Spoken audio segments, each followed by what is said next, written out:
Assalamualaikum warahmatullahi wabarakatuh. Bertemu di pembelajaran daring yang pertama mata pelajaran bisnis online oleh Pak Dani. Di sesi pertemuan ini saya akan bagi menjadi dua sesi, yang masing-masing sesi adalah sekitar 6-8 menit saja. Selamat mengikuti pembelajaran online. Yuk belajar online.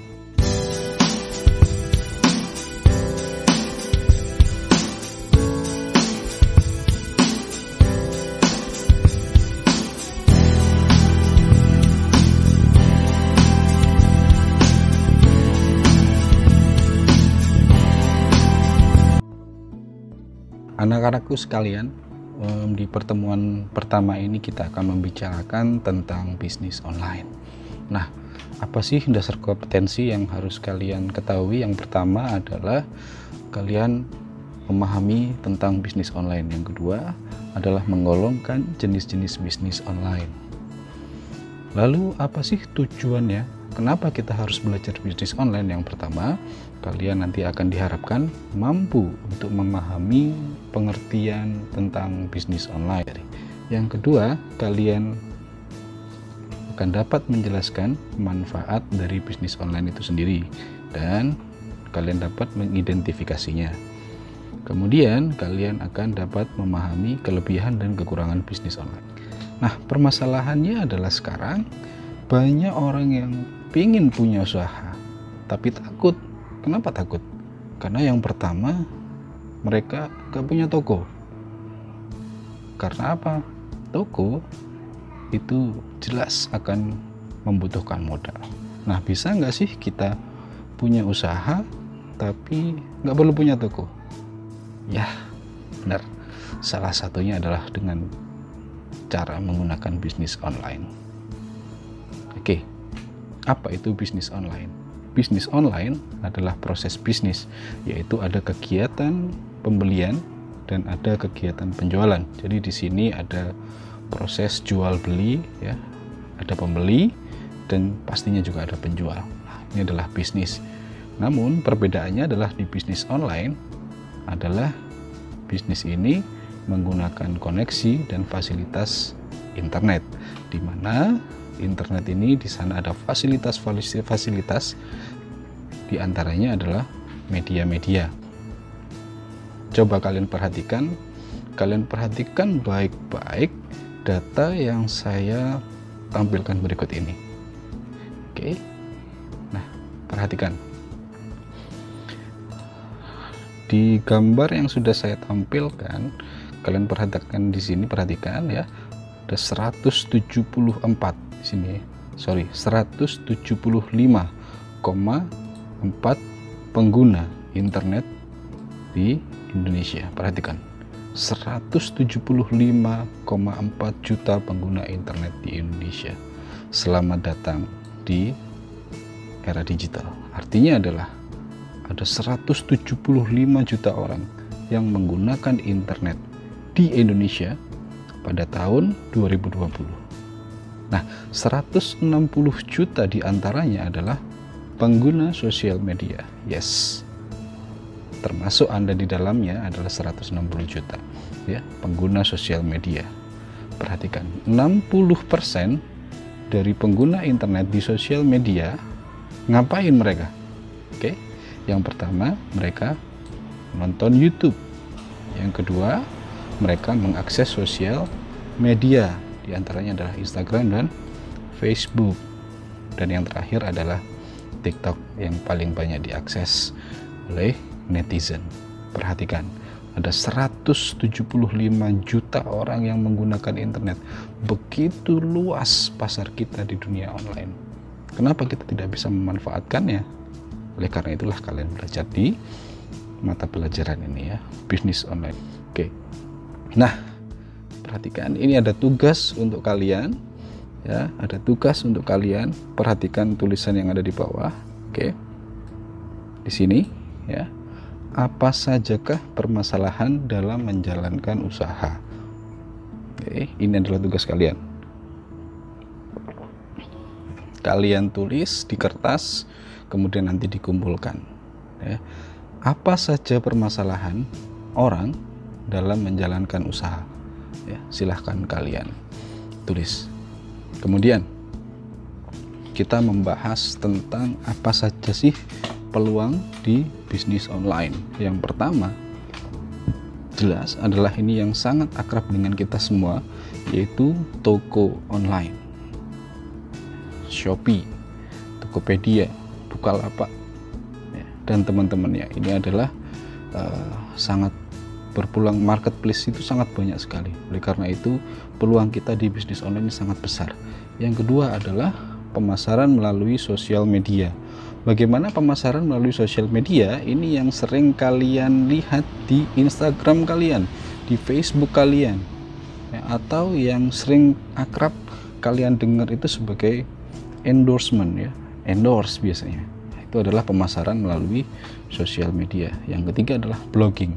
Blogging ini adalah aktivitas menulis informasi, pengetahuan, atau apapun, ya, di website, ya, terutama di blog. Ya. Kemudian yang keempat, peluangnya adalah dropship. Ini adalah peluang bagi kita semua, bagi kalian para pemula untuk memulai bisnis. Karena dengan sistem dropship kita bisa meminimalisir modal. Bagaimana caranya? Nanti kita akan bahas lebih dalam. Yang kelima adalah bisnis e-book. E-book ini sudah kita pernah bahas di kelas 10, ya, tentang e-book dan video tutorial e-book, ya, electronic book. Ini kita sudah pernah bahas di kelas 1. Saya tidak perlu menjelaskan lebih detail lagi. Kemudian yang keenam adalah penulis website, forum, dan blog. Lalu apalagi bisnisnya, peluangnya, ya, yaitu jasa penulisan artikel. Khusus nomor 6 dan nomor 7 ini adalah bagi kalian yang mempunyai kemampuan atau bakat menulis. Biasanya banyak dicari orang, ya, untuk menulis di website dan juga di forum. Kemudian adalah web design. Nomor 9 adalah jasa SEO. Nah, ini juga akan menjadi tugas kalian, yaitu tentang SEO, ya, nomor 9 di poin 9 di sini. Ya, saya garis bawahi SEO.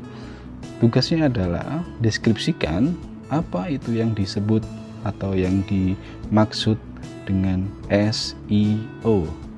Deskripsikan, tuliskan, dan jelaskan, lalu kumpulkan nanti, ya. Sekali lagi saya ulangi, tugasnya adalah kalian mendeskripsikan apa itu SEO. Jelas? Kita lanjut. Kemudian terakhir adalah product review. Nah, ini sering kalian lihat mungkin, ya, di YouTube. Product review itu kita mereview sebuah barang, ya, atau sebuah produk. Contoh misalnya review headphone, review mobil, review motor, atau apapun itu segala macam. Ini bisa menjadi peluang bisnis, ya, jika kalian followernya banyak mungkin di Instagram. Baik, kita lanjut ke kelebihan bisnis online. Apa saja sih kelebihannya ketika kita berbisnis secara online? Yang pertama adalah tidak terbatas ruang dan waktu. Artinya adalah kalian bisa mengerjakan bisnis ini dari mana saja, tidak terbatas, dan kapan saja, ya. Jadi tidak terbatas ini, ya. Kamu mau bisnis di kamar, ya, atau di sambil ngafe, misalnya sambil wifi, ya, jadi tidak terbatas ruang, ya. Mau dimanapun kalian bisa melakukan bisnis ini, dan kapanpun, mulai pagi sampai malam pun terserah kalian, ya.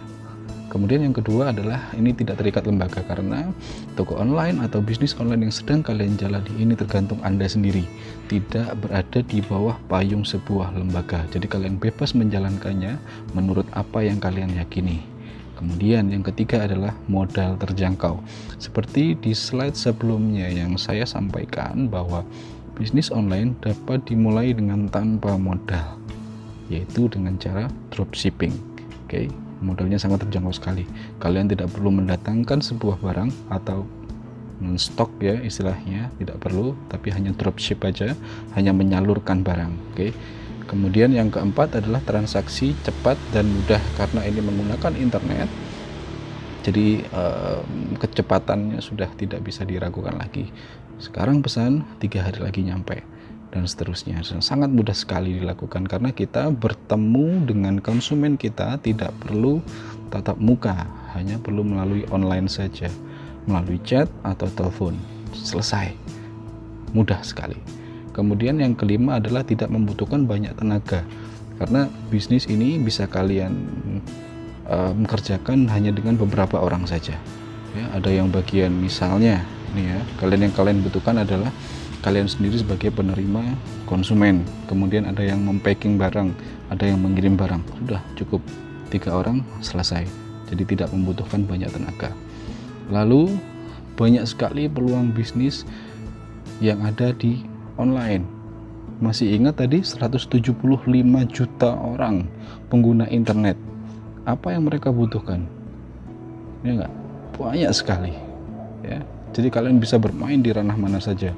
Boleh di bisnis makanan atau minuman ya, atau misalnya pernak-pernik barang misalnya, atau misalnya kalian bisa berjualan pulsa, kalian bisa berjualan pakaian, fashion ya.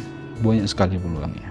Kemudian kita lanjut ke kekurangan bisnis online. Apa saja kekurangan bisnis online? Yang pertama adalah marak penipuan. Ya enggak, namanya online, kita nggak ketemu sama customer kita, atau kalian sebagai customer tidak bertemu dengan penjual kalian. Ya, ini marak sekali penipuan. Ya, bisa penipuan uang, penipuan barang misalnya. Apa yang dikirim nggak sesuai kita pesan 3, yang datang 2, dan seterusnya. Marak sekali penipuan online. Kemudian jarang tersentuh hukum, meskipun sudah ada UU ITE, tetapi kasus-kasus untuk penipuan online ataupun di ranah hukum itu jarang sekali ada yang bisa terselesaikan. Karena apa? Yang pertama, bukti. Kemudian yang kedua, pengejarannya tidak terlalu cepat ya kepada pelanggar misalnya. Jadi nggak pernah terselesaikan kasus ini, meskipun sudah ada UU ITE. Hati-hati ya, makanya kalau berbisnis online hati-hatilah. Kemudian yang ketiga adalah penyebaran internet belum merata.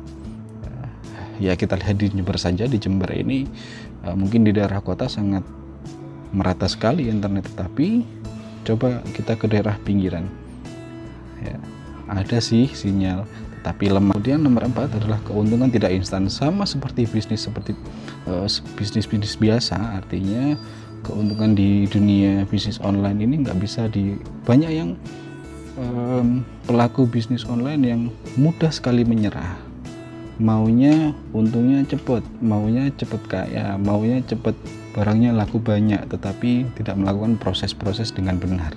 Nah, ini yang harus dihindari. Yang sabar, yang telaten, dan tidak instan. Oke, anak-anak, pertemuan kita untuk sesi yang pertama saya cukupkan sampai di sini. Jangan lupa mengerjakan tugas tadi, ada 2. Yang mana? Ayo, yang mana? Oke, kembali lagi ke video. Silakan, ada 2 pertanyaan yang harus kalian jawab, yang harus kalian jelaskan, dan harus dikumpulkan. Oke, sekian pertemuan kita untuk sesi yang pertama.